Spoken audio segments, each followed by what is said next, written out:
The Community Ambassadors Program was recently implemented during the transition to a higher security system. English teacher Elizabeth Gherkin explains the purpose of the position. There is a face-to-face. Every time somebody comes to the building, there's a face meeting another face. It's just one more mechanism in place before they reach students, the people who we're trying to protect. It's just good to know who's entering and who's leaving the building at all times for safety purposes. Sophomore Morgan Johnson believes a program like this should not serve as a long-term solution. I think it's effective for right now, but in the future I don't think it'll be as reliable because most of the time it is teacher volunteers and they're not specifically trained to protect us in case of an event. Gherkin encourages community members to volunteer, especially parents. Seeing our community, not just those are parents, this is a real life parent here in front of you. You can see them, they're real people. It kind of gives a better sense of a community and togetherness. Due to a lack of volunteers, teachers have been filling the position during their planning periods.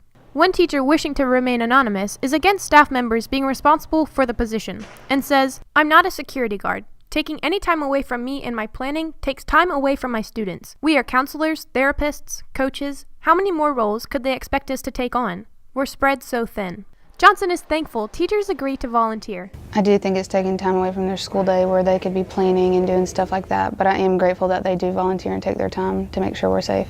Johnson is glad school safety is receiving attention. Nobody should be nervous to come to school because our safety should be a priority. And we're coming here for a safe education and we shouldn't have to worry about who can enter the school and who can't. I'm Emma Pollard, Wildcat News.